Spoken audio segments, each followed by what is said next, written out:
The body keeps the score. The body remembers. We got to get it out of the body. All our behaviors, thoughts, feelings are a reflection, overflow, or downstream effect of our identity. We're not meant to be on all the time, but when we release what's been trapped, it's like your body is free and you're lighter and more powerful and more connected and more congruent. To be fully alive is to be fully human, and to be fully alive is to be fully powerful. We'll get to places you never could have gone in 10 years of deep work or even with Tony Robbins.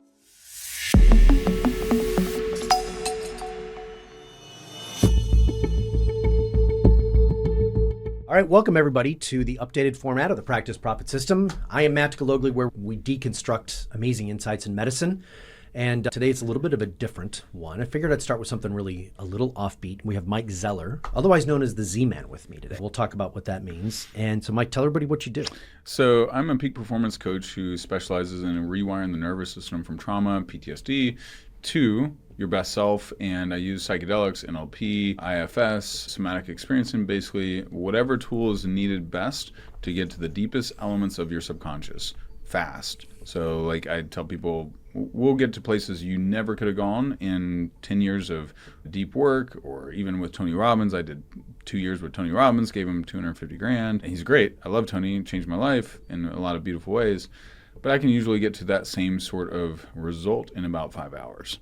So that was like a lot that you just threw out there. Yeah. So we got to unpack a lot. Okay. All right. So let's talk about trauma. Mm-hmm.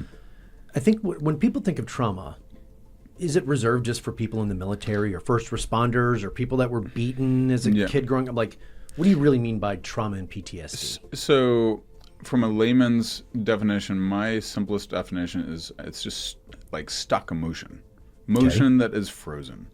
And I even essentially got that from Peter Levine, one of the top trauma experts.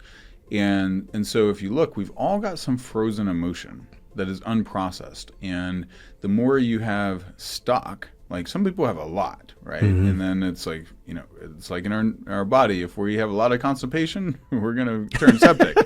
Okay? We're supposed to process it out. What are you, Docalax then for emotions? No. Yeah.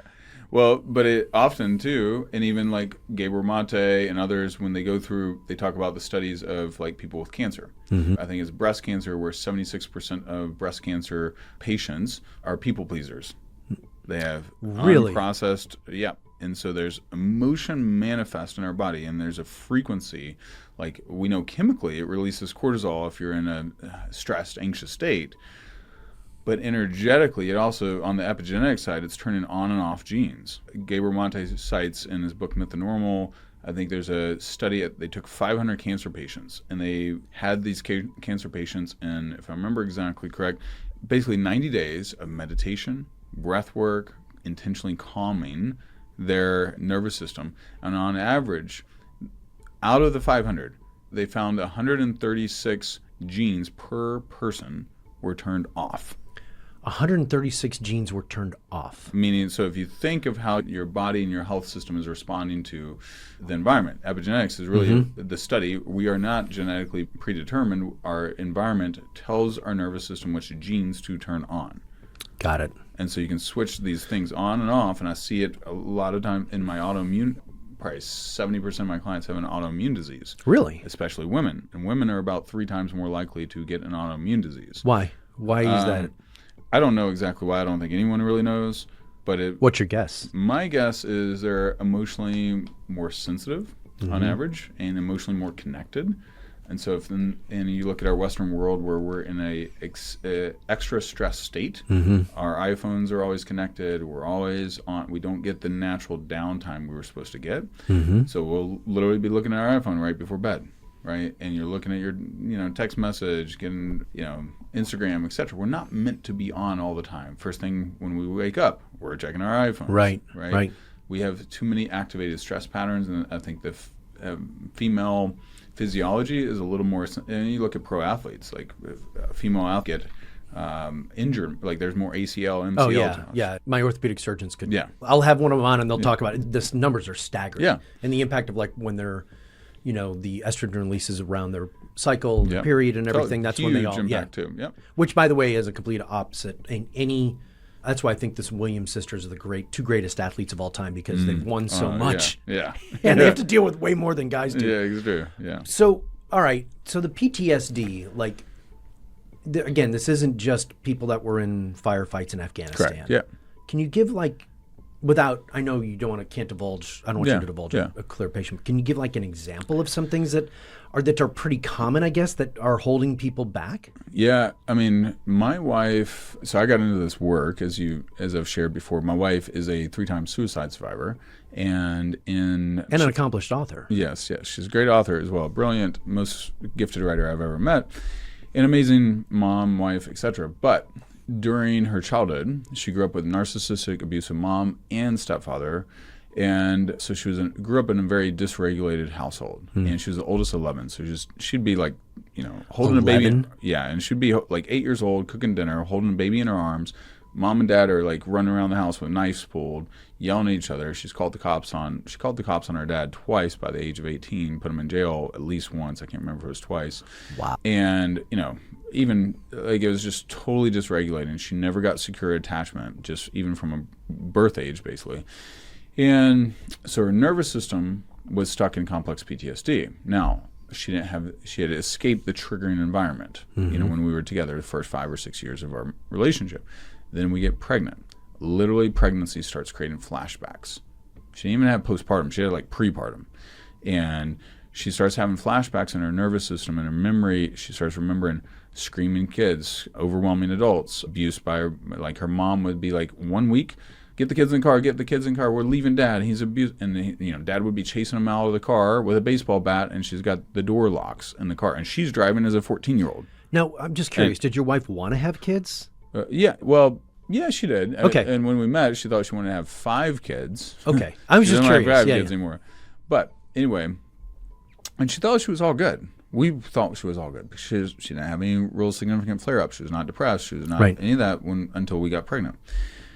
And then as we got pregnant, then all these flashbacks came. And then once she had the baby, it was really rough. And like our daughter would cry and would trigger in her nervous system her childhood trauma.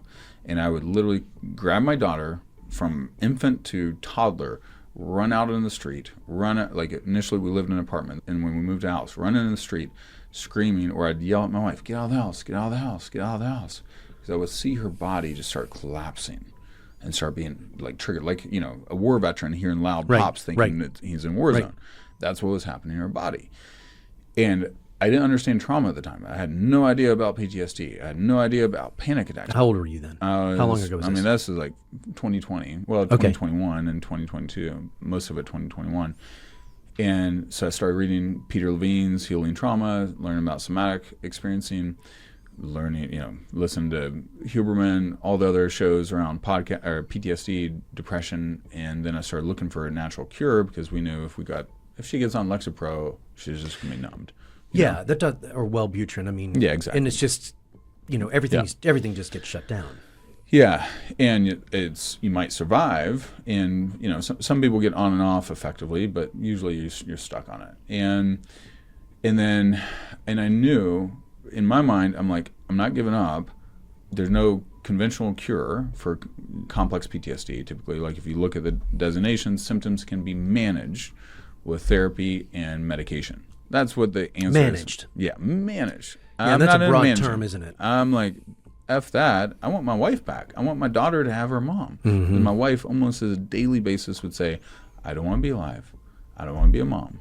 I don't want to be a wife. Like she would say those things over and over, almost every day. Yeah, and like you think 20 years ago they would have committed her. Yeah. Oh, She wanted to be committed 3 times.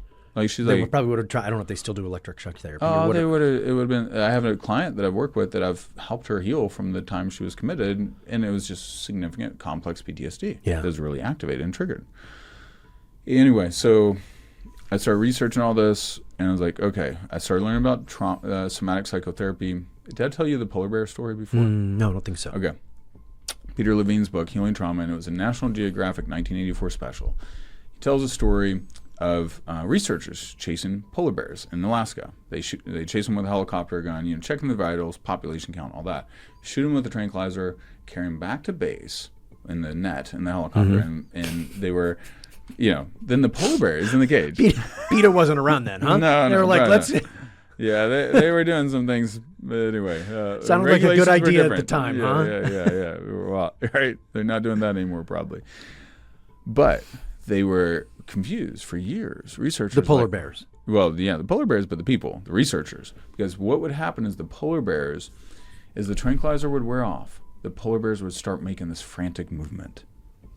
And they didn't understand what was happening. But then one day a researcher plays the video of the polar bear in the cage in slow motion. And what's he see? Sees that its legs are running.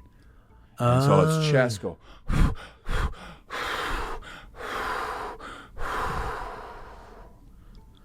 And what they notice is the last time the polar bear was conscious, let's think about it, it's top of the food chain. Never experienced terror or trauma in its life.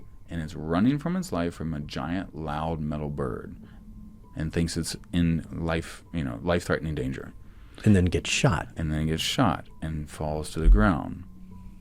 So it's still afraid. Wakes up, the trauma or the emotion is there. But what's it naturally do? It releases it out with the leg movement and the breath. And then it looks 10 minutes later, it's like, I'm okay. What do we do? Is even actually 54% of orthopedic surgeon, this is another stat I read, I think it's 54% report some form of PTSD, because what happens in orthopedic surgery, when people get strapped down in the middle of surgery or whatever. So the patients, you say, 54% of orthopedic patients Yeah. have some form of PTSD. Yeah. Often from the surgery, because their body doesn't naturally get to release the traumatic, overwhelming moment. Because the stress of taking, if you've never been knocked, taken anesthesia before, and just the cortisol releases, it's all built up inside of you. Yeah, and so it's unprocessed. And I see in my work, even what we did a little bit last night, what we've done with our other session, with my wife, others. I mean, and I'm happy to. The gloves are off on my stuff. Cool. I'm happy to dive into it. So I see over and over and over, and a lot of my clients, I've had 3 clients that have tried 30 to 90 different treatment modalities to get cured of their PTSD, and which is also like a lot of sexual, trauma and stuff. Every time, doesn't mean we get it the first time. Usually, if it's really deep and complex, we need like 2 to 4 sessions to get all the way there. But their body, I will know they're complete when their body is just fully relaxed. And how do you all right, so let's talk a little bit about, we did a session last night, and I want to talk about the sessions and everything, and I'll let you kind of guide that of how much you want to talk about it. So I've done 3 sessions with you now, right? Yeah, I did one group leadership, with my leadership team, and then you and I have done 2. Yeah, about 6 weeks apart. 6 to 8 weeks apart. In between doing some use of psychedelics. I'm curious, like when you walk in. What do you normally see? And let's back up a second, because let's tell everybody kind of more what you do. Like, you go to people or they come see you, and you take them through these journeys. What are these journeys? What goes on, and what will they experience? Yeah. So I do a combo typically of MDMA and psilocybin. Okay. And the reason MDMA is an pathogen, it helps your body feel. So you think of the 4 main channels of the human experience of receiving data. And if you're in the center, you got heart, body, mind, and spirit. Even Jesus said, love God and your fellow man, heart, body, mind, and spirit. Right. Western world, Greek paradigm, we're living primarily in our mind. Okay, we're not very heart connected, not very body connected, and even not as spirit connected either. And we live in a consumeristic, capitalistic society. So there's oftentimes an automatic minimal connection between the other components. MDMA activates your feelings and really help, especially as men. The average 7-year-old daughter, according to Dr. Patricia Love, who wrote How to Improve Your Marriage Without Talking About It, research has shown the average 7-year-old daughter has a more emotionally rich vocabulary than her father in the Western world. So true. Right? I mean, my daughter... As a father of a daughter, she will Yeah. confirm that. And my daughter is 3.5, so I'm like, I got like 3.5 years. You got 3.5 more years to prove her wrong. But I'm an I think exceptional man. but You're ahead of the curve, buddy. You are way ahead of the curve. But I used to be uber disconnected from my heart. That was my wife's number 1 complaint. And so what happens, so I want to get people out of their head and into their body. And MDMA brings you right down into your head and your heart. Okay. Now, of course, it is only if the setting feels safe. And this is a microdose, so we're not like... No, it's not a microdose. It's a pretty big dose, or what? I mean, so we do... The typical dosing protocol, based on the research reports on the clinical trials and all the studies, about 120 milligrams of MDMA in dose 1, 75 or 80 in dose 2, which we call a bump. And then I use psilocybin because I recommend my clients take psilocybin. Again, I don't dose or supply the medicine. But what happens is they're in that setting. It's what, about 2 grams or so? Yeah, it's 1.25. 1.25. Is what I suggest. Okay. The reason... And that's kind of like a edge of a museum dose is kind of how you... Yeah. It's a very small macro dose. Okay. Is what I would say. Yeah. So people aren't tripping their balls off. Yeah. And I want them not like in college. And yeah, exactly. And sometimes some clients, like I've had other clients where I was dealing with sexual trauma. I'm like, all right, we already know what's there. They're already familiar with medicine. They are comfortable. We need to blow it open a little bit. Yeah. And so we'll do a bigger dose on the psilocybin. Not a bigger dose on MDMA because after 200 milligrams, it can be neurotoxic. Hey, I'm Matthew Galogli, and I'm a maverick. Well, what is a maverick? A maverick goes against the grain. We find our own way. And if you're sick and tired of being pushed around by the insurance companies, come join us. We'll show you the way out. And you'll love medicine again.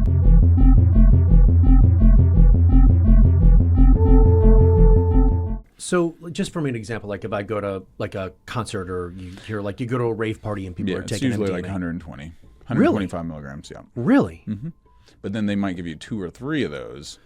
And then you're stacking it. Yeah, and you're getting going way for like too 8-9 hours. Yeah, and you're getting too much, and you can have a bigger serotonin cliff the next day and have more of a headache and all that. Yeah. Okay. Yeah. Okay. So, and we'll talk about the research in a little bit because I think it's important for people to understand. And I know a lot of my listeners, like they're big Huberman people. Yep. A lot of them have watched How to Change Your Mind. How to Change Your Mind, that Netflix. By the way, if you haven't watched it, everybody should go watch it. I mean, because...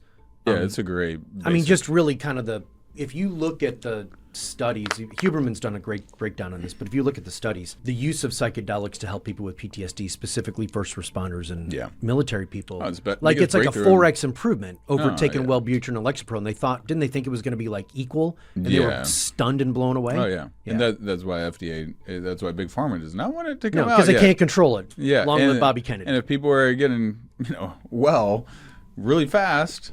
And permanently well, where you don't need this. You were a lifetime customer. Yeah. It's the ultimate monthly recurring revenue model. Yeah. They don't want us to get healthy. Okay. So let's go back to we'll dive back into that in a second. So you see, what does it look like when people are kind of amped up? Like, what is kind of a typical? And I've sent a bunch of people to you, and I've done this, and everybody's like, "What happens?" Yeah. So like, what are they like when they walk in? Well, some people, if it's their first time, they're a little nervous. And so I have to... The nerve of the unknown? Yeah, of the unknown. Because we saw dare to say no to drugs, and they're all afraid of like what might happen, losing their mind, and blah, blah, blah. And I was the same way. I researched it for 6 months, binged 150 podcasts, read book after book. Now I have even 2 psychedelic neuroscientists as friends to learn about the different stuff.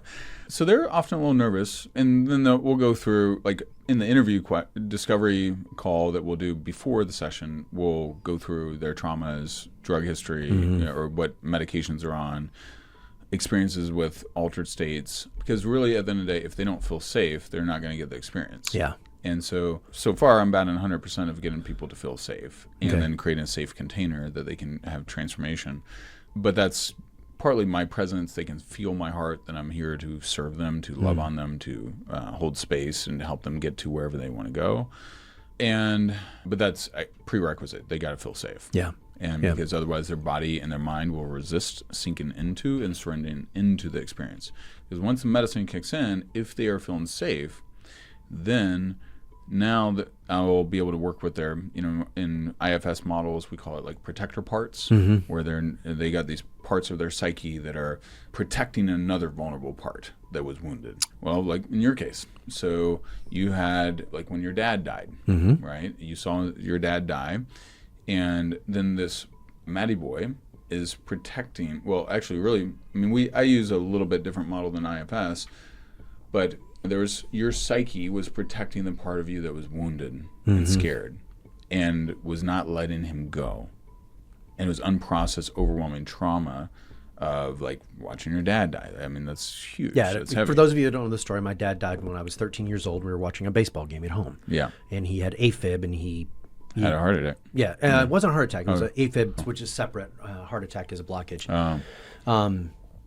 Yeah, and we lived out in the country. We lived 5 miles out in the country, and so my dad was dead. He turned purple, and then he was dead. Wow. And they came, took about 12 minutes for the paramedics to get there. It was just my mom and I in the house. My sister was upstairs, and I was sitting right next to him. We were watching the New York Yankees and the Texas Rangers, and he, it was a typical Saturday for us. He was recovering. He had open heart surgery and mitral valve replacement in October. This was April 4th, 1981. Yeah. And they were able to revive him, but I was in the room. I watched him shock him. I watched him cut his sweatshirt open. I watched him shoot him full of adrenaline.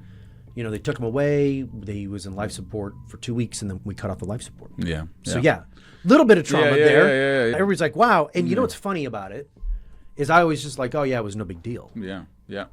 Is that kind of how people cope with it? Is they try to make it not a big deal? Or what? And men, we discount it a lot, but both men and women discount what they went through. And you've learned to compartmentalize, and that's part of a survival mechanism. Disassociation is a survival mechanism. Mm-hmm. So lots of times in my rape cases or molestation scenarios with clients, they will deny that it actually happened. They're like, this couldn't happen. I don't believe it. And until we really get into it, and it might take the third session before we blow it open, and then they can see the scene. And they can see what really, really happened because they had disassociated. So you even disassociating from part of that is a protective mechanism so that you can function. Yeah, because you can't just be a soppy mess at the time, and you might have had to toughen up and be the man of the family or whatever. Yeah. Right. Yeah.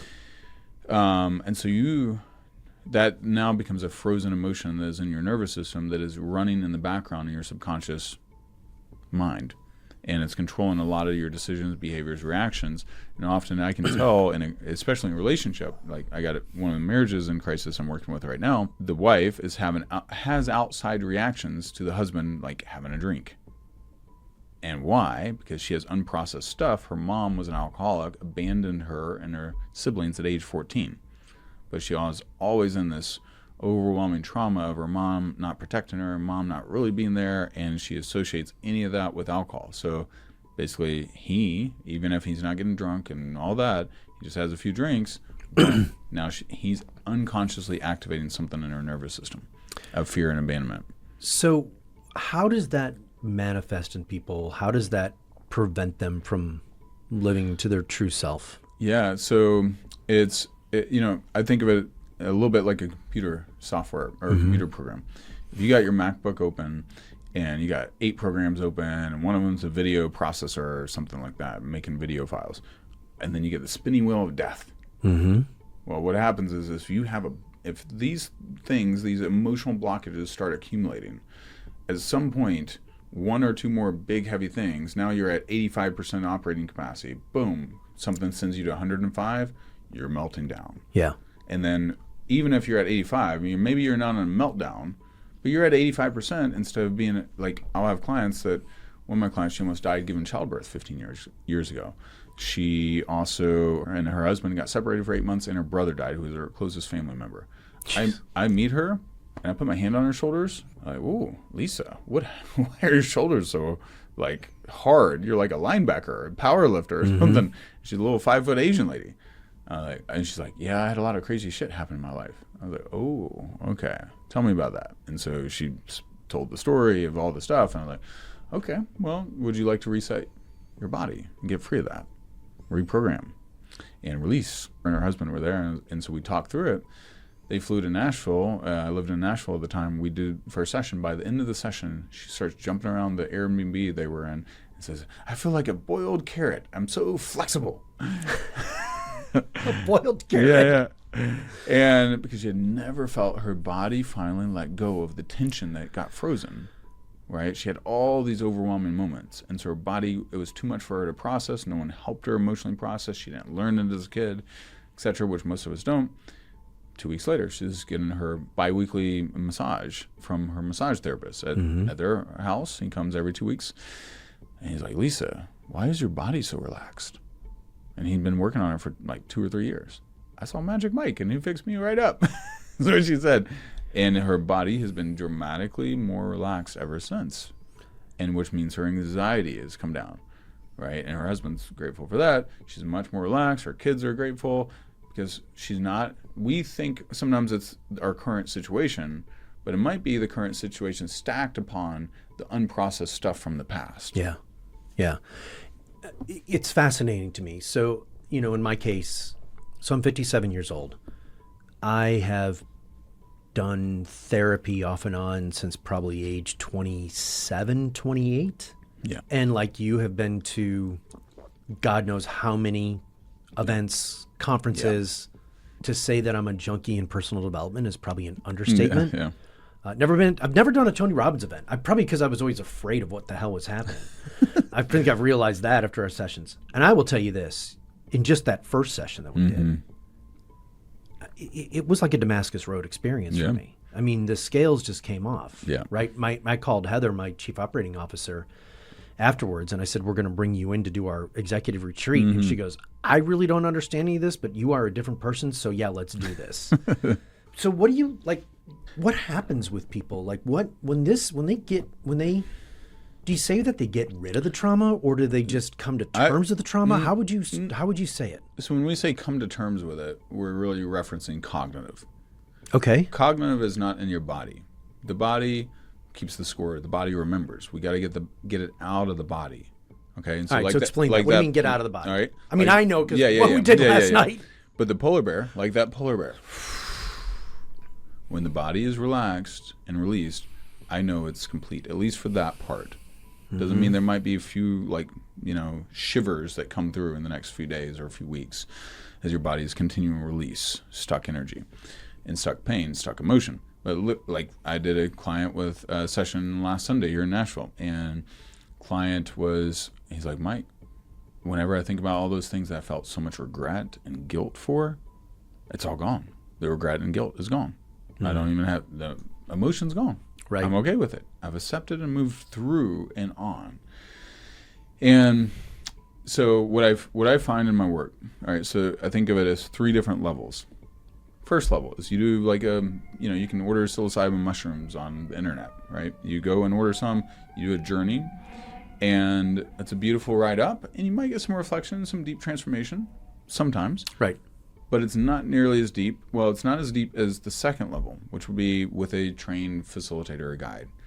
And then I'll explain the third level. Second level is like you got a trained facilitator or guide, which is even a little bit more like the MAPS protocol.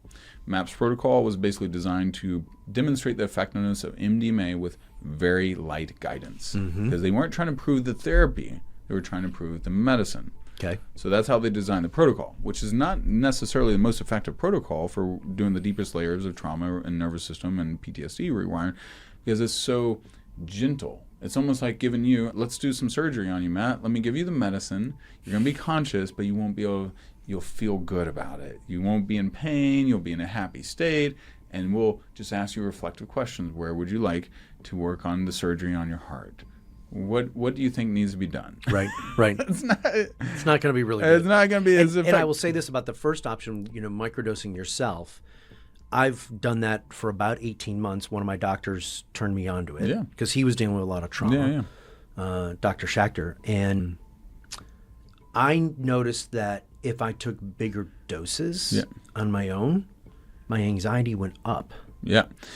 Why? So I know now why, right? Like I might take 2 capsules and it would just take the edge off. But if I wanted to go harder and deeper, if I don't have a really clear intention, or I do it on a day when I have a crap ton of anxiety, it's bad. Oh, yeah. You don't want to mess with it. No, because so I understand what you're saying. Like it does work. I'm not going to say it doesn't work, but. And you have to feel safe with the medicine. Also, you have to feel safe with the potential demons on the other side. Meaning the memories. And I'm not saying real demons. I'm just mean the memories. Like, for example, clients of mine that have a lot of sexual trauma. And they're leaders. Like most of my clients are, high achievers. But they're like a normal person. They still have, I know who some of your clients. I mean, these are people that own their own businesses. These are pretty powerful people. Yeah, and so on the other side, psilocybin, for example, will bring up the shadows, the stuff in the shadows. And if you don't have someone there to help you process it, and you have some significant stuff in the shadows, it can create some harm. And so you're fooling with. So microdosing is generally very safe for people, but macrodosing until you're really experienced with medicine and you also have worked through stuff in the shadows, meaning release the emotion, release the pain. All right. So even, so like if you look at the model, do it yourself, light facilitation, most trained psychedelic guides are like number 2. They do light reflection, and that's what they're taught. If you look in most of the facilitation training programs, even the MAPS protocol, it's light guidance and reflective questioning. Right. Third model is where I'm at. Not many of me. I know one or two other people that are even in the ballpark. I'm sure there's more. I just don't know many of them. And I'm still fairly new to the community of the space. But I look at myself as like a neurosurgeon of the subconscious. A neurosurgeon of the subconscious. Okay. Yeah. So this is your thoughts, your patterns, your beliefs, your stories. I'm going in. I'm hyper-precise, hyper-intentional. I will flow with you. Like, for example, you are more of a verbal processor.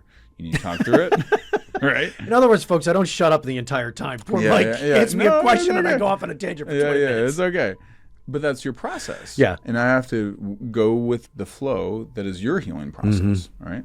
And some people are more internal, and like your buddy, other Matt, he was pretty internal. Yeah. And I could tell him, I watched his eyes, and he would shake his head. He would go, and he'd shake his head. With his eyes closed, and he was negotiating. His parts of his psyche were negotiating and getting to resolution on core parts, and I was guiding him into that. Yeah.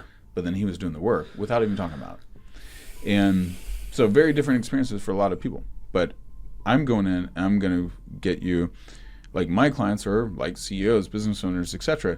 They want to get their stuff worked on, but they don't have 90 days or 6 months or 2 years to unravel. Yeah, they got to get back to work. I don't want to be like Tony Soprano. No. I don't want to go on 11 seasons. Yeah, exactly. They want to get back into the action because they got a lot of responsibility. They got things waiting on them. They got businesses to run, employees, whatever, kids. They don't have time to.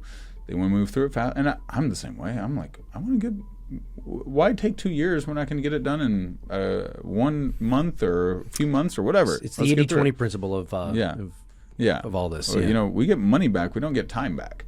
Yeah. So anyway, I'm going in there and I'm just gently but firmly guiding you in many cases, a client, to like, what are the memories that your body would like to release? And then I'll ask you to imagine that up on a YouTube, or on a blank wall, imagine a YouTube thumbnail popping up with a memory from the past that your body's ready to release, or some variation of that. And then I'm just keep digging and digging and digging. And then I'm also reading your body to see, are you in a relaxed state? Is your body surrendering? Is your body resisting? I'm looking at facial cues. I'm looking at basically the whole setup, your breath. I'm watching your breath. And I'm seeing is there a part that is blocking the work?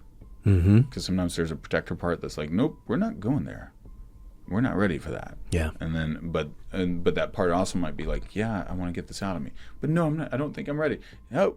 Well, that's a big fear, right? Yeah, the stuff we dove into last night. You came in, and so this is my second just one-on-one session with you. We've done one with our team, which was very different for me because I knew what was coming. Yeah. And I literally just sat there and I watched my team transform in front of my eyes. I have all women on my team. And I've always known, I grew up in a household of women. My mom was a very strong woman. Yeah. And so I've always been kind of attuned as to kind of what women go through in society. Yeah. Didn't really totally understand it until probably about 8-10 years ago. But it was so cool to watch the team just transform instantaneously, to watch people move into their giftedness and just step up in a place of confidence. Yeah. It was beautiful. Yeah, it was beautiful. I watched Heather just transform instantaneously from this woman that I'd been like, you can do this, to all of a sudden she changed her title to Chief Operating Officer. Yeah. And part of what happened too, because I remember working on Heather one-on-one in the group experience as well. So when we have stuck emotion, but if you do a light guided session where you don't really process, it's like I can see stuff that's happening and I want to pull it out. It's like, get this stuff out of it. They want to get it out. Your higher self wants to get it out. If it's light guidance, you're not going to get it out, more than likely. Or self-guided. And because it's like, people are like, I've tried psychedelics and that felt good, but it didn't really work. Well, I worked with a lot of people that said stuff like that, and then we'll do it, and they're like, oh, okay, that was radically different. Yeah. Because what happens is if you just do the medicine. It's kind of like staying at a Red Roof Inn and then a Ritz-Carlton. Yeah. There's a big difference. Big difference. And if you go up, if you do the medicine, you do a beautiful psilocybin journey, MDMA, ceremony or some ceremonial experiences, you go up, and they can be deeply transformative too, so I'm not knocking them. but you'll go up, and then you're mostly the same person when you come back down. Mm-hmm. But like Heather, I remember, even though it was a group experience, because I specifically worked on her and your other leaders, during the session, with focused, dedicated time to work through their biggest blocks. Mm-hmm. And then that part of them is no longer running the show when we get on the other side. And then her confidence can come up, and her peace, her acceptance, her release. And now, because that part of you is no longer managing or running the show, it's like your body is free, and you're lighter and more powerful and more connected and more congruent. Hey, I'm Matthew Galogli, and I'm a maverick. Well, what is a maverick? A maverick goes against the grain. We find our own way. And if you're sick and tired of being pushed around by the insurance companies, come join us. We'll show you the way out. And you'll love medicine again.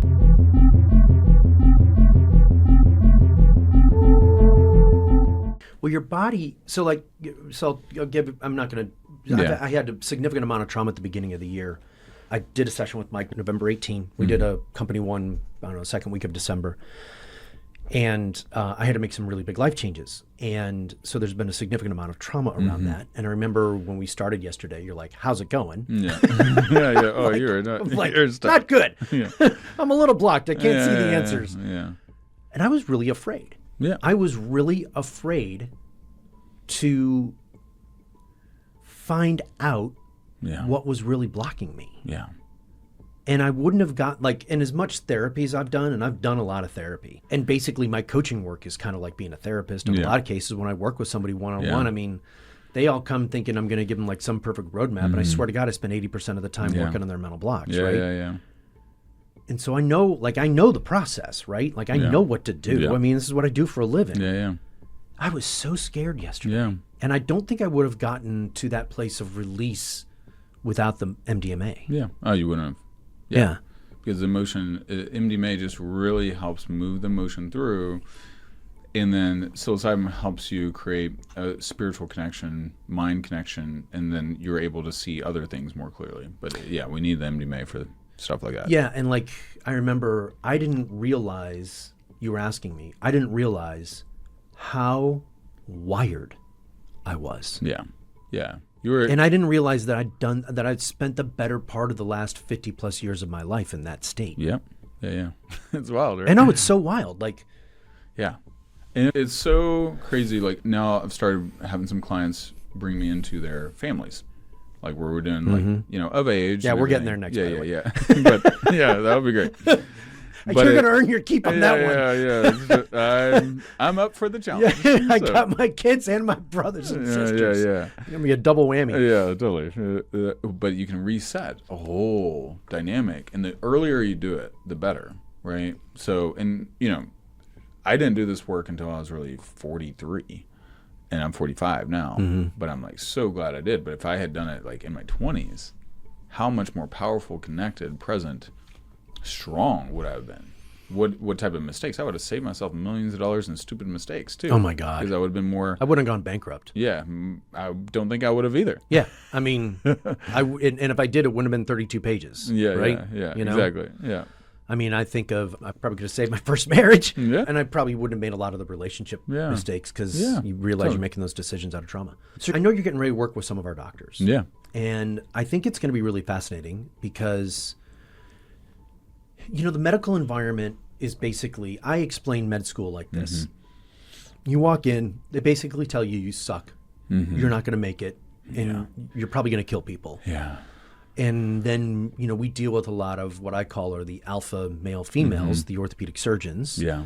And then you've got the pain management people, which are a step below the orthopedic surgeons, not in skill set, but there is a hierarchy, by the way, in the medical field. And the orthopedic surgeons all think they're at the top. The cardiologists, the surgeons all think they're at the top. But anyway, it's interesting because I see that they have so much false beliefs about what they can be or what they can do. You haven't worked with any of my docs yet, have you? You're getting ready to work with any them. of your docs yet. I work with other docs. Okay, so talk a little bit about that because, what have you seen with regards to their training in their industry?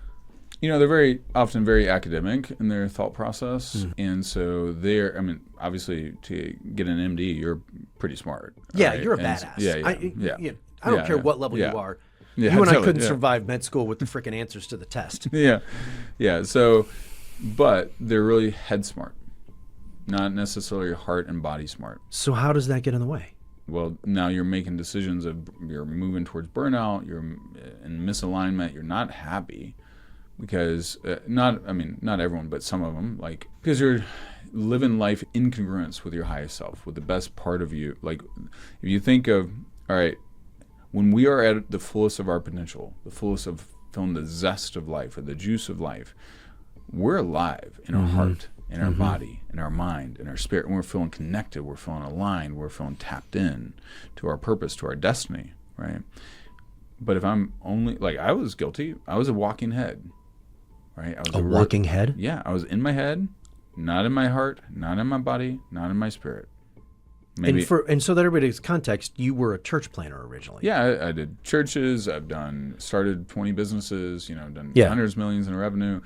And I was very much in my head. I was really smart, loved reading books, blah, blah, blah. Which is really funny given the fact that you were, you were planning churches in the Christian faith. And you would think that you would be really connected to your heart and your soul, and your spirit, I should say. Yeah, and they say, love your Lord your God with all your heart, mind, soul, and strength. Well, I thought it was. That's a hard one to grasp onto. I thought it was, but it was a pattern.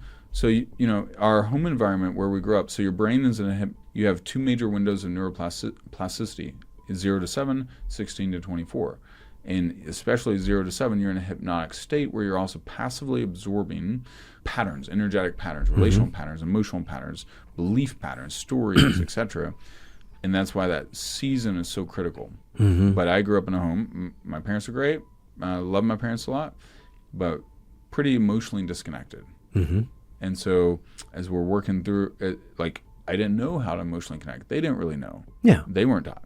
And so now I'm not really connecting my heart, a little bit my body, my mind very much so, spirit a little bit. Anyway, the medicine and the work really helps you feel. I remember doing my first psilocybin journey. I was like, whoa. I got flooded with gratitude in a way I've never felt. I've done the gratitude journal a whole bunch of times. I don't know, thousands of times right now. Long live Rick Warren. Yeah. And I was like, nope, not feeling it. I would go through those things. I'm the same way as you. Like, I would go through those things. I'm like, this sucks. Yeah. I would do all that stuff. I'd read all the books. I couldn't get there. Yeah, I would attend the men's Bible studies, all of that. Just couldn't freaking get there. Yeah. So the medicines, I don't see any way for many of my most stuck clients to get their heart connection without the medicine. So why do you think that's important as a doctor? Because you're only getting one data source, right? And so if your subconscious mind, so Dr. Bruce Lipton, biology belief author, he says your subconscious mind is processing 20 million bits of information per second. Your conscious mind, 40 bits. That's 500,000 to 1 million times more powerful. Wow. Okay? So if I'm only in my thoughts, I'm missing 3 other quadrants of major information data. A lot of my work, I will see there's something else here. And then even like, I know, and we all know, there's also the quantum realm. Energy, matter, frequency. Like, they're doing frequency sound treatments on cancer right now. That was FDA approved. Really? So it's a new thing. Because also our emotions and our energy and the environment is basically a frequency, right? Like, people can get around me and their frequency will change. Get around you, frequency will change. Their belief in themselves starts shifting. They get around a negative person. Guess what? That's fear-driven, anxiety-driven, really energetically stuck. You can feel it. Heart Coherence Institute. Are you familiar with that? No. Okay. Tell us what it is. Joe Dispenza's on the board. But by the way. But they're big researchers on this thing they call heart coherence, and they can measure it with ECGs, which is when your heart is in a state of coherence, which they consider, like, if you think of love and joy and peace and serenity versus fear, anxiety, grief, apathy, whatever, blame, shame, guilt. Very different emotion over there. Fear or love and joy and peace. When you're in heart coherence, your heart has an electromagnetic field that is measurable by current technology, that your heart extends up to 8 feet. Wow. And people can feel your heart. So if you're in heart, if you have that coherence. Fear is like inches, right? So, that's fascinating. Yeah.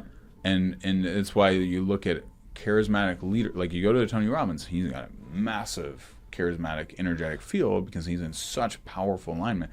When people are in alignment with the fullness of themselves, why did Jesus say, love God and others with all your heart, all your mind, all your body, all your soul. He wants you fully, powerfully aligned, not half-heartedly, not a fraction. To be fully alive is to be fully human, and to be fully alive is to be fully powerful. So when we are in that state, we're also seeing things, and we're also shifting people by the belief. That's why placebo effects are often just as effective as Wellbutrin, for example. Yeah. Because people's belief, which changes the frequency. That is fascinating. And they've even had surgeries where people have almost the same exact result of a torn meniscus or whatever. They cut them open, give them the drugs, give them medicine, but don't do anything. Yes. And sew them back up. Wow. Right? I mean, that's fascinating about Tony. Like, I think I've always sort of known that. Yeah. You know, to me, I'm always fascinated by these unbelievably charismatic leaders, right? Like, I always think of you know, I use Bill Clinton a lot as an example. I think there was a story, really good friend of mine in Baton Rouge, Louisiana, Kevin Kimball, his dad, Clyde, was in the state assembly or whatever. And it was like, I think it was the early 1980s. Yeah. And they're at a party at the governor's mansion, and Governor Edwin Edwards, four-term, like very charismatic. If you've ever met, and I've met Governor Edwards when he was alive, unbelievably charismatic. Yeah. This is a guy that, like, you know, told everybody who he was sleeping with. Wow. Like, you know, he was indicted, went to jail, still got elected governor, that kind of thing, right? And so he's at a party, and Clyde Kimball tells the story, and he's got his back to the door, and he's talking to a couple of his fellow assemblymen, and he goes, "What in the world just happened in the room?"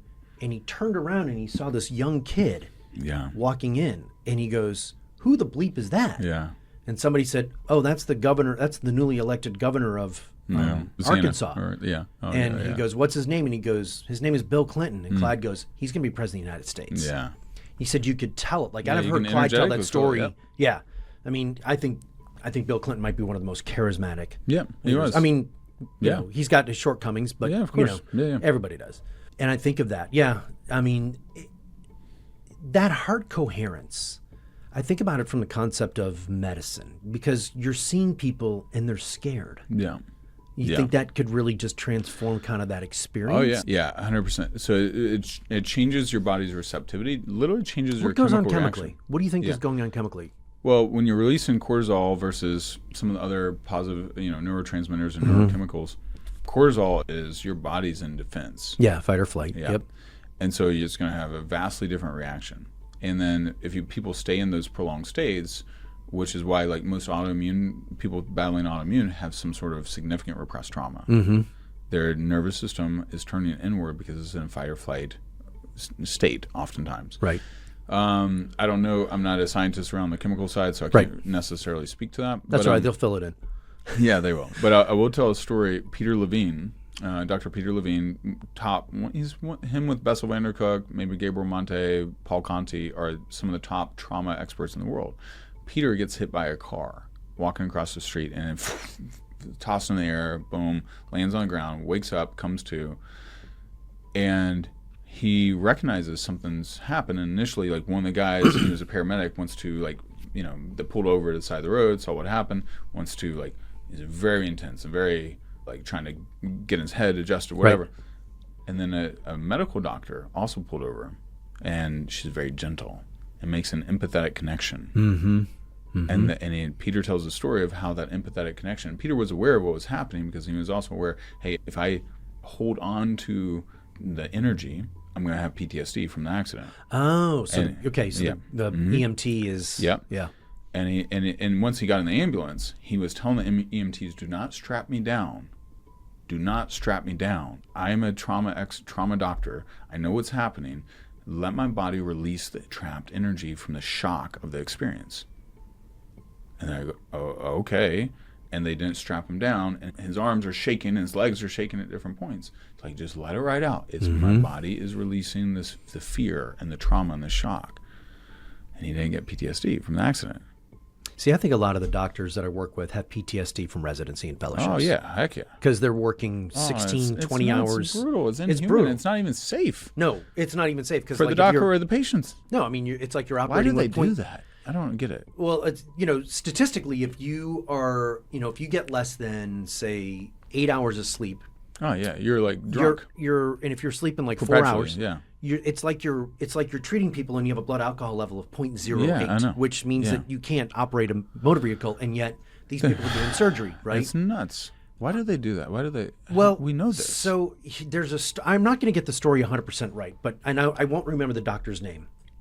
But in the early 20th century, I think it was one of the university hospitals. Training. Yeah. So the I remember doctor reading that about this. said that they should be doing all these hours was doing blow.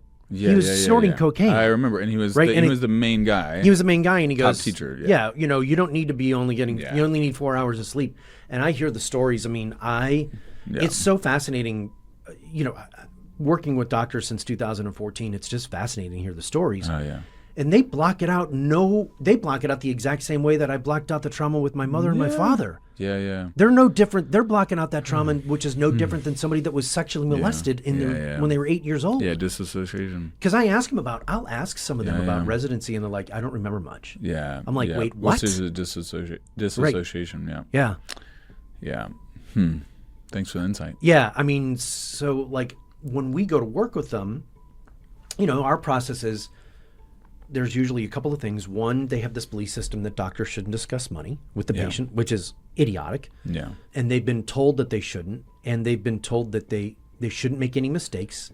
Yeah. Because if they do, they're going to get sued and they're going to lose their license, which goes completely against when you read the entire Hippocratic Oath. Yeah. Like they're doing more harm by not doing some certain things, in my view. And a lot of my doctors do. Yeah. But the thing is, they have such trauma that they don't want to make a mistake. Yeah. And so when they try to go be an entrepreneur or business owner, we spend a large portion of our time just working through these traumas. Yeah. I can imagine. I mean, I'm joking. You and I joked yesterday. I'm like, you think before they start working with us, I'm going to send them to see you. Yeah. Maybe they have to do retreats at the beginning before we do all this work. We'll get bigger breakthroughs. So what do you think is kind of the future? This is becoming a really big hot topic. Huberman talks about it. Kennedy's talked about it. Yeah. The FDA did deny psilocybin. Yeah. They've and MDMA. Yeah. MDMA. What do you think? Where do you think this is going? Oh, it's going to eventually get approved, but because it's the evidence is overwhelming. If it was a traditional big pharma drug, traditional study. When you said the evidence is overwhelming, can you go into more detail? So Bessel van der Kolk, who helped lead the $166 million study for the MDMA trials, he's a traditionally trained Harvard psychiatrist, teaches, wrote The Body Keeps the Score, one of the most renowned trauma experts in the world. He's like, that's a great book, by the way. Yeah, it is. And he says, you know what? If this was a traditional big pharma drug, it would have been the biggest breakthrough in mental health history. It would have been all over the news cycles, all over. But, the FOE committee, my suspicion is the FOE committee that was created was appointed to some extent influenced by big pharma, because most of them had no understanding of even FDA trials. So if you look at their credentials and how much they actually know, and even their questions, the doubts that they were poking in the study were not congruent with a typical committee in evaluating FDA. Right. And plus, they also had no understanding of psychedelics. And so, you had one person on the 10-person committee that really understood anything about the medicine, and they're all effective naysayers, even though the evidence was overwhelming, and they were throwing out the questions around because some people had racing hearts or whatever, or if you have heart conditions, it's not safe, and we want to protect the public from. But it was 10,000 people. And because two therapists, but yet they'll fast track trust. a quote unquote V. I can't even say the word because I don't want to. I don't want to get whacked on YouTube. Yeah, but then they were like, because 3 therapists had inappropriate relationships with the patients out of 10,000 or whatever. This stuff happens anyhow. Yeah. Well, here's the big issue, right? One, and I have no problem saying this. I've said it from the stage. And I've said it. The FDA is the most corrupt governmental organization on the face of the earth. Yeah. And how I can be so confident in saying that is that what most people don't realize is the higher ups of the CDC and FDA, either to get something, when they get something approved, they either wind up working there in 18 months, or they get a percentage of the patent. Yeah. And so, they get forever royalties. Fauci makes $150,000 a year on multiple different patents that as the head of the CDC, he's supposed to be overseeing, so there's a complete and total conflict of interest. Yeah. If you're dealing with a natural plant, in the case of mushrooms, how are you going to have a patent on it? Yeah, exactly. I mean, this is why they don't like hydrochloroquine, and this is why they don't like ivermectin, because they're cheap. The patents have run out. Yeah, they can't make any money. MDMA patent is gone too. Yeah, so now they're trying to find. Right. There's no way for them to make any money on it. Correct. And I'm very hopeful that Bobby Kennedy is going to be able to do some really great stuff. I hope so too. I mean, it's going to be big work, but yeah, I hope so too. I hope they don't kill him either. Yeah, me too. So yeah, because I mean, we got so many veterans, and veterans are like, oh, millions of us are suffering, and you guys won't even pass this sucker for us to use it, even if you gave it limited approval. Anyway, long story short, it's eventually going to get approved because enough millions of Americans are using it, trying it, seeing amazing results with very minimal side effects. I'm not saying there are side effects occasionally, and you do have to proceed with caution and use the right dose and make sure you're not on certain medications. Like, you know, if you're on SSRIs, you have to taper down or check the contraindications depending on which medicine you use. And I have I always check that with my clients. But it's going to get approved because it's the most effective. So it's hands down. It's not even close. It's not even close. You know, a lot of my people are military. Yeah. Great. Company. And so I have a staff member whose husband's done 8 tours of duty in Special Forces. I have another staff member whose husband was on the second to last flight out of Kabul when it was collapsing. And both of them have significant PTSD. Oh, yeah. And the VA basically just gives them, Wellbutrin, and they don't even bother taking it because they're like, they can't be, this guy's still serving in Special Forces. He goes, I can't. Yeah. It hurts my ability to work out and all that. Yeah. And I've said, through what we know, through the use of psychedelics, the medicine that you're discussing, we can also put an injection in the nerve. Yeah, polyvagal. To block that. And fixing their hormones. Yeah. We can fix PTSD today. Yeah, 100%. There is no need for anybody who is, and let's just talk about the military. Yeah. And if you look at the millions and the millions of people who have served this country, and then the burden that they become on our country because they can't work, they can't hold a job down, they get fat. Dude, it's horrible. It's unbelievable. And wasted life. And they get diabetes, type 2 diabetes, they're 150 pounds overweight, and then they get more depressed, and they're eating the shitty food that we create. Oh, yeah. I mean, we can make these people not a burden, and they don't want to be a burden. No. I mean, they served our country, for God's sakes. Yeah, 100%. Yeah. It's sad to me. It's just sad to me that I'm not surprised that Big Pharma and the insurance companies have completely co-opted the whole thing. But it makes me sad that we allow it. Yeah. What are some final thoughts on this? What are your... you've been doing this now for a couple of years. Yeah. What are some what would you tell the skeptic that's listening to this? I'd say do your research. Where should they go? The starting point I always have is How to Change Your Mind, but then go into podcasts, research documentaries, Third Wave. That's Paul F. Austin. It's Third Wave. It's all about psychedelics. That's a podcast. Yeah, it's probably the best one. Dr. Dave Rupin has the something report. I think it's not the psychedelic report. It's something else. He created the I forgot the name of his device, but he's a huge fan. He talks a lot about even the FDA's ruling, got the New York Times reporters that are bringing in the back scenes of really why they blocked it and the crap and all that. So those are some starting points. Dr. Matthew Johnson. But if you look, he's at Johns Hopkins. If you look at the top guys in the world that are truly trauma experts, Bessel van der Kolk, Peter Levine, Gabriel Monte. Gabriel Monte is one of the top guys in the world in addiction too. All huge fans of psychedelics. Now, psychedelics with the transformative therapy, with somatic experiencing, with IFS, with the combination of tools that is the real breakthrough.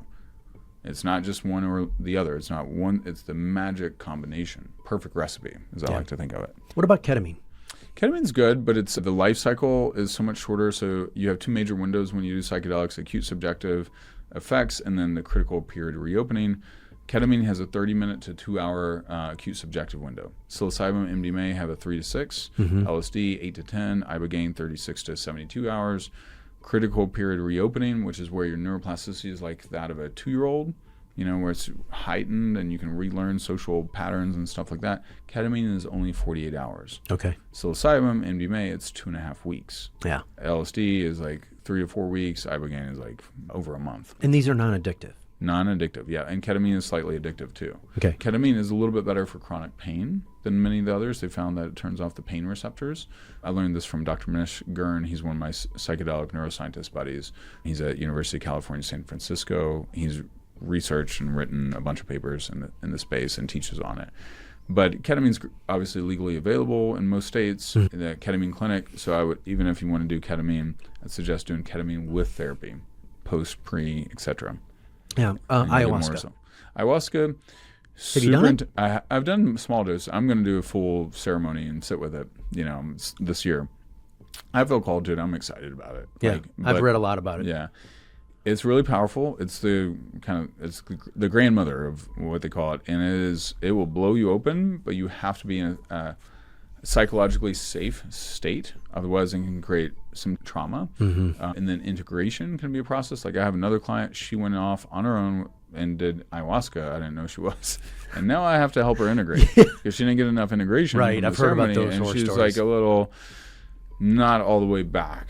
And so, I've sent also clients to it where like, all right, there's some deeper stuff here that I can't quite get to, like almost like a spiritual, I wouldn't say attachment, but there's a spiritual bond or attack that is really, really deep, just needs something really powerful to blow it open. Yeah. And so ayahuasca's phenomenal for that. Well, I can't wait to hear about that one because that's on the short list of stuff that I want to do. I have a couple friends that have gone down to Costa Rica and they've done like the 5-day retreat. Yeah. Are you going to do something like that? Yeah, I'm going to go to Peru. Not Arrhythmia. Arrhythmia is kind of the famous one in Costa Rica. I think they got like a 6-month waiting list, I think, at Arrhythmia. And the prices have gone up significantly. And they also don't protect the container very well. They have some great shamans. They have a great process overall, but they have way too many people in there and way too much opening. Yeah. So when you are doing ayahuasca, you are really dimension walking, opening up portals in a different way. Ben Greenfield had Hamilton Southern on his podcast, and Hamilton Southern leads a really amazing retreat called Blue Morpheo in Peru. I'm gonna do that one, and more small, intimate, 15, 20 people versus like 60 people. Oh God. Right, that's Arrhythmia. 15 sounds like a lot to me. Yeah. Well, I mean, they may not have that many, but Arrhythmia is like 60. That would be, I wouldn't like that at all. Yeah. Well, that's Arrhythmia. And then if you have the shaman, Hamilton, who's like Western educated, but trained with the shamans and has all these amazing shamans in Peru, that they're pretty true to the lineage and to the, heart of the medicine man. He says, well, while he's guiding these people through ayahuasca, he'll literally see spirits try and come in and attack, and he'll shield. Wow. And he's like, wow. And so like, if you got Arrhythmia and you got an amateur shaman that they're growing so fast, they need so many people, blah, blah, blah, making a lot of money, blah, blah, blah. Whoop. And now, like, my wife's good friend worked at Arrhythmia and dated one of the guides. She did 61 sessions in the year that she was there. She got some stuff attached to her that she might not ever get unattached spiritually. Right. Ayahuasca is really, really powerful, but you really, really got to be smart about who you do it with. Got it.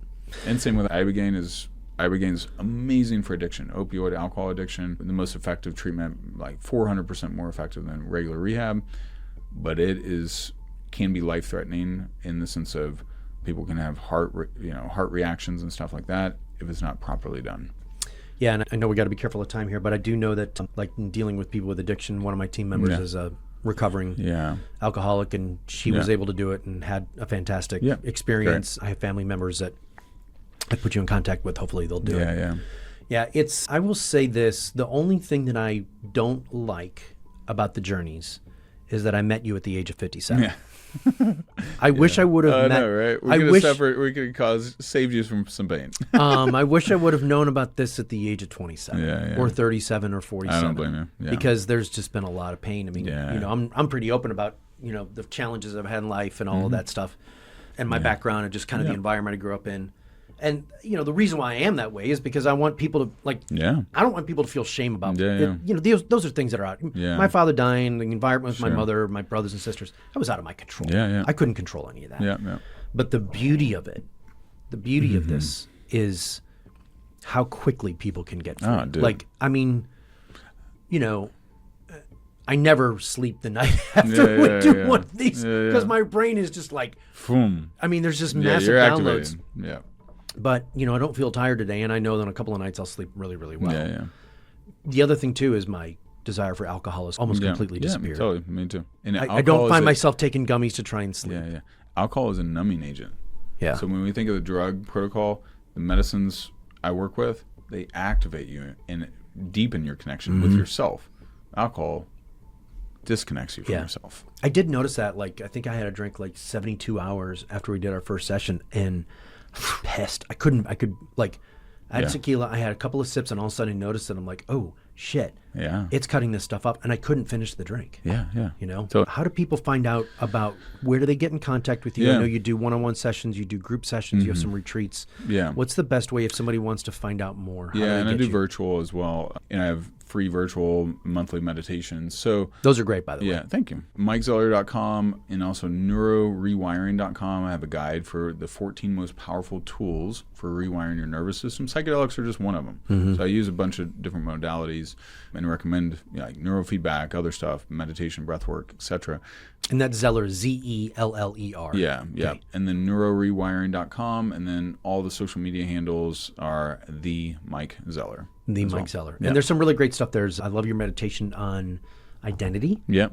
I think anybody should just go through that just because, we just don't realize how our identity plays such a part. It's such a massive part.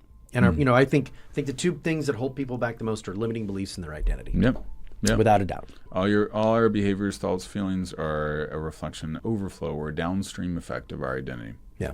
Yeah. Great. Mike, thanks for taking the time to come in. Thank you for coming into my life, and thank you for coming into the life of my team. They love you dearly, and I'm looking forward to you working with us for a long, long time. Looking forward to it as well, my friend. And getting a lot of our doctors free. Yes. We'll have to set up a conference at some point. Yeah, that sounds great. All right, so check them out at MikeZeller.com, and it's the Mike Zeller on social media handles. And I know you have to go give another talk. Yes. And then you have to catch a flight tonight. So thanks for taking the time. Yes. All right, everybody. This is Matt Glogly. Thanks for joining us on the Practice Profit System. And you know where to find us. Check us out. Have a great day.